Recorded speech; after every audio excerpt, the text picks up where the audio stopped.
كيف يكون قياس أزمنة الحروف الصحيحة؟ إذا نرى على اللوحة قياس أزمنة الحروف الصحيحة. الحروف الصحيحة إما أن تكون متحركة وإما أن تكون ساكنة. فإن كانت متحركة كما نرى على اليمين اللوحة، أزمنة الحروف المتحركة متساوية. أزمنة الحروف المتحركة متساوية، يعني زمن نطقنا للضمة مساو لزمن نطقنا بالكسرة مساو لزمن نطقنا بالفتحة، مهما كان نوع الحرف المنطوق، سواء كان حرفا شديدا أو بينيا أو رخوا. مهما كان نوع الحرف فأزمنة الحروف المتحركة متساوية. والمثال الذي أمامنا على اللوحة كتب، فزمن كو يساوي زمن تي يساوي زمن با. أزمنة الحروف الساكنة، طبعا نستثني من الحروف الساكنة حروف المد والنون والميم المدغمتان والمخفاتان.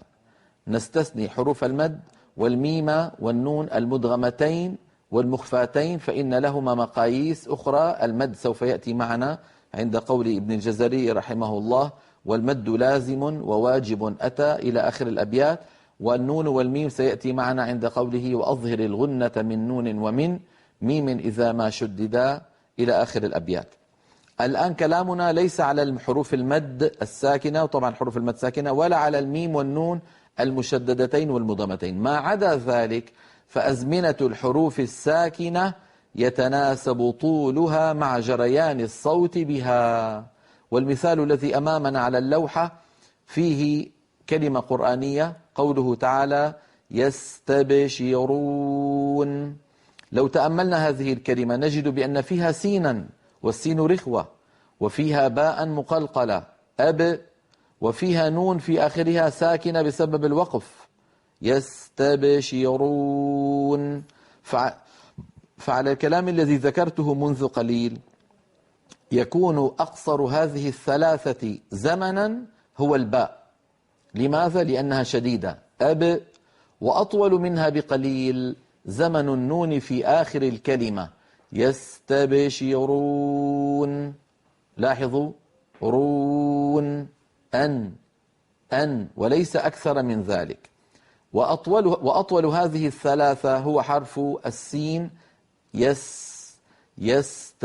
يستبشرون ألاحظتم امتداد الصوت في حرف السين؟ إذن هذا الميزان نجده في كلمة يستبشرون. ننتقل إلى اللوحة التي تليها. أزمنة الحروف المتحركة. تكون أزمنة الحروف المتحركة متساوية ضمن المرتبة الواحدة من مراتب القراءة، أي أن زمن الحرف المفتوح يساوي زمن الحرف المضموم يساوي زمن الحرف المكسور. ننظر إلى الأمثلة أيضا. كتب، يعظكم، سئلت. فكتب تكلمنا عليها منذ قليل. يعظكم، الفتحة في الياء والكسرة في العين والضمة في الظاء، هذه الأزمنة كلها متساوية. لا يصح أن يسرع القارئ عند حرف من هذه الأحرف المتحركة أكثر مما جاوره من الحروف. يعظكم، يعظكم، ومثلها يعدكم. لا يصح أن يقول يعظكم أو يقول يعدكم، هكذا يخطف بعض الحركات فيسرع فيها أكثر مما جاورها. هذا كله مبني على قاعدة عظيمة في علم التجويد، أن الحروف المتماثلة في الحكم متماثلة في النطق. لخص ذلك إمامنا الجزري كما سيأتي معنا بقوله: واللفظ في نظيره كمثله. قال عن الحرف القرآني بل والحرف العربي: واللفظ في نظيره كمثله. فإن لفظ القارئ بحرف بزمن معين وبهيئة معينة ثم أتى معه بعد قليل نظير هذا الحرف، فعليه أن يلفظ بالثاني كما لفظ بالأول. المثال الثالث الذي نراه على اللوحة: سئلت، أيضا سين مضمومة وهي رخوة، إي همزة مكسورة وهي شديدة، لت لام مفتوحة وهي بينية. إذن هذا المثال سئلت فيه حرف رخو وشديد وبيني. هل يؤثر ذلك على أزمنته النطق؟ لا يؤثر، لأن الذي يتحكم في النطق الآن هو الحركة. سئلت، فزمن سو يساوي زمن إي يساوي زمن لا. ننتقل إلى اللوحة التي بعدها، التي فيها بعض الأخطاء، أخطاء زمنية تقع عند أداء الحروف المتحركة. من جملة الأخطاء كما نرى على اللوحة: تطويل زمن حرف متحرك عن أزمنة ما جاوره من الحروف المتحركة خطأ في القراءة، سماه العلماء التمطيط أو الإدخال. وذلك نحو، دائما يا إخوة القاعدة المثال يوضح القاعدة. ما قرأناه في السطرين الأول والثاني قاعدة، والسطر الثالث فيه المثال، فالمثال دائما يوضح القاعدة. قوله تعالى: فمن يعمل تنطق خطأ فمن يعمل. تجد مثلا بعض إخواننا حتى مثلا لا لأسباب عديدة، من جملة ذلك أنه يقول فمن يعمل، ماذا يحدث؟ يمط صوته زيادة في فتحة الميم في كلمة فمن، فيتولد من ذلك ألف، وكأنه زيد في القرآن حرف. هذا خطأ سماه علماؤنا التمطيط أو سموه الإدخال. نرى مثالا ثانيا، قوله تعالى: كنتم الكاف المضمومة لها زمن كو، فإذا زاد كما نرى تنطق خطأ كنتم. يعني بعض إخواننا الله يهديهم بيقولوا مثلا كنتم خير أمة فهذا الضغط الزائد والتطويل الزائد لزمن ضمة الكاف يؤدي إلى توليد واو، وهذه الواو حرف، ليست هذه الواو في التلاوة. لابد أن يقول القائل والقارئ كنتم ولا يزيد على ذلك.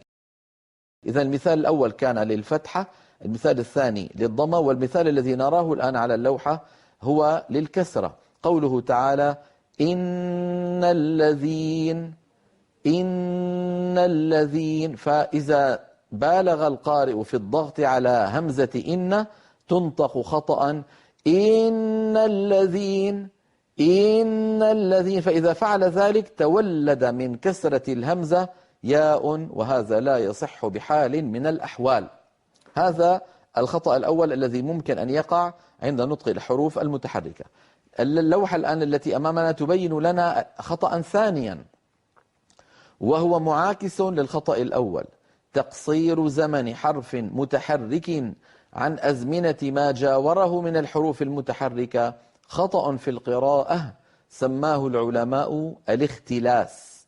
وذلك نحو، نرى الأمثلة على اللوحة: يأمركم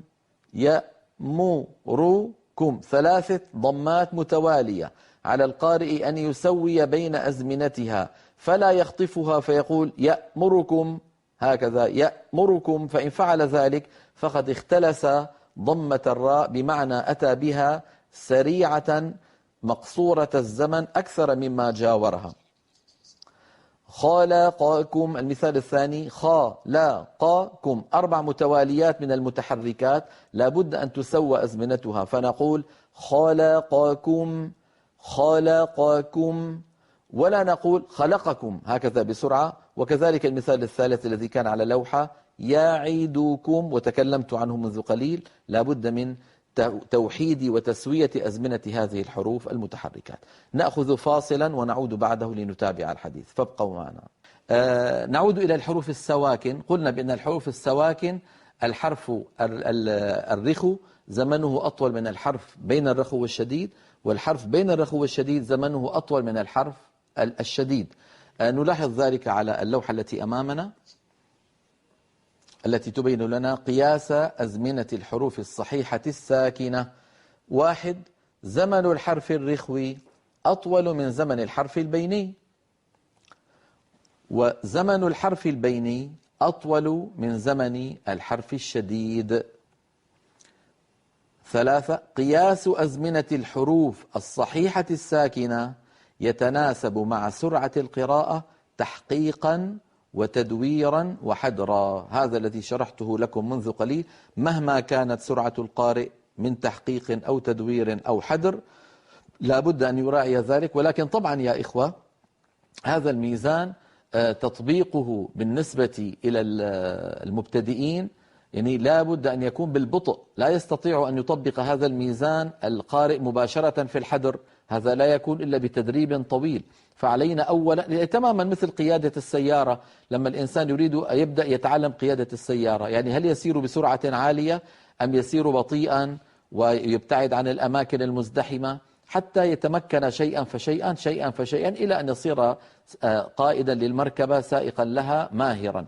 كذلك تلاوة القرآن الكريم، عندما يريد القارئ أن يتعلم هذا الميزان الصوتي لأزمنة الحروف السواكن عليه أن يبدأ بالتحقيق والبطء.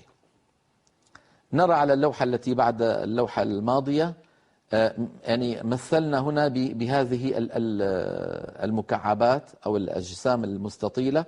فإن مثلنا زمن الحرف الرخو بالأحمر الذي نراه أمامنا يكون زمن الحرف البيني أقصر منه بقليل كما نرى. وإن مثلنا زمن الحرف الشديد بالأخضر يكون زمنه أقصر من الحرف البيني. المثال الحرف الرخو يمثله قولنا أش أف أح أظ أز. الحرف البيني يمثله قولنا أم أن أع ال أر.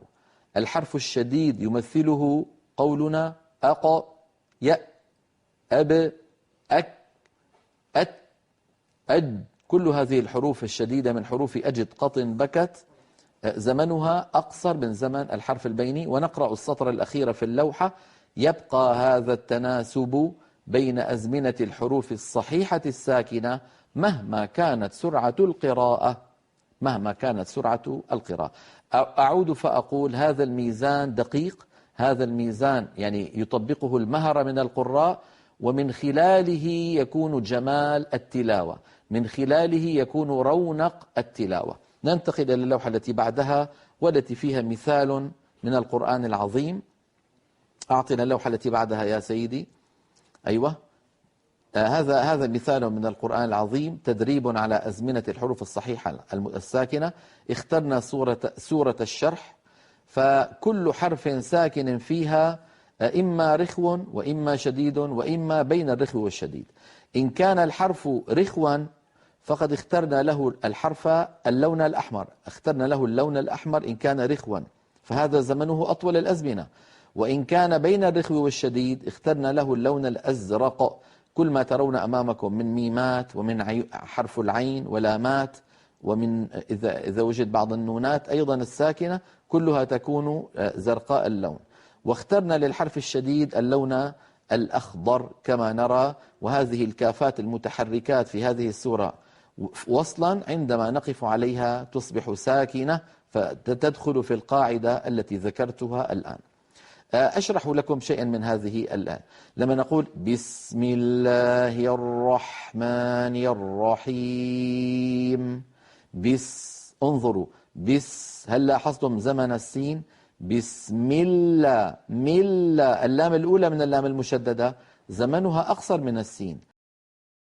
الرحمن، الراء الأولى من الراء المشددة زمنها مساو لزمن اللام في لفظ الجلالة قبلها. الرحمن، الراء الثانية المشددة أيضا زمن الراء الأولى منها المدغمة مساو لزمن الراء الأولى في الرحمن قبلها. الرحيم، الميم الأخيرة التي وقفنا عليها أيضا زمنها مساو لما تقدمها من حروف بينية.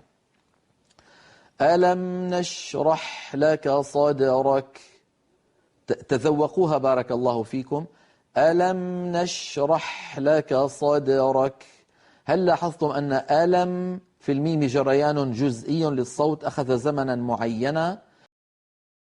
نشرح زمن الشين زمن الحاء أطول من زمن الميم. لك صدرك، صدرك، الدال أد، الكاف أك، أك، هذان الحرفان متساويان من حيث الزمن لأنهما شديدان، وزمنهما أقصر من زمن الميم، وزمن الميم في ألم أقصر من زمن الشين والحاء في كلمة نشرح. ووضعنا عنك وزرك، ووضع، انظروا ضع، هل لاحظتم جريان الصوت في العين؟ ولكنه جريان جزئي. ووضعنا عنك وزرك، وز، الزاي زمانها أطول من العين. رك، الكاف قصيرة لأنها حرف شديد. الذي أنقض ظهرك، ألا، اللام الأولى من اللام المشددة بينية فلها زمن متوسط. ظهرك، هل رأيتم الهاء كيف أن صوتها ممطوط لأنها حرف رخو؟ رك. هل رأيتم الكاف الشديدة وأن زمنها قصير؟ ورفعنا لك ذكرك، ورفع، هل لاحظتم زمن العين؟ ذكرك. هل لاحظتم الكافات؟ فإن مع العسر يسرا، انظر إلى السينات، مع العسر يسرا، السين في العسر والسين في اليسر كلاهما زمنه واحد، وكلاهما زمنه أطول من زمن اللام في العسر لأن اللام بينية بينما السين رخوة. إن مع العسر يسرا، ما قيل في الآية الماضية يقال في هذه الآية السادسة. فإذا فرغت فانصب، هذه الآية فيها حرف رخو وحرف شديد. فرغ، هل لاحظتم صوت الغين؟ فرغ، أغ، ممطوط. فانصب، بينما الباء شديدة وساكنة فزمنها قصير. وإلى ربك فارغب، فارغب، شايفين الراء؟ فر، بين الرخو والشديد، زمنها أقصر من فرغ، فرغ زمنها أطول من فر. هذا الميزان لهذه السورة. طب أنا أعيد السورة قراءة متصلة ثم أعلق عليها. أعوذ بالله من الشيطان الرجيم. بسم الله الرحمن الرحيم. ألم نشرح لك صدرك، ووضعنا عنك وزرك، الذي أنقض ظهرك، ورفعنا لك ذكرك، فإن مع العسر يسرا، إن مع العسر يسرا، فإذا فرغت فانصب، وإلى ربك فارغب.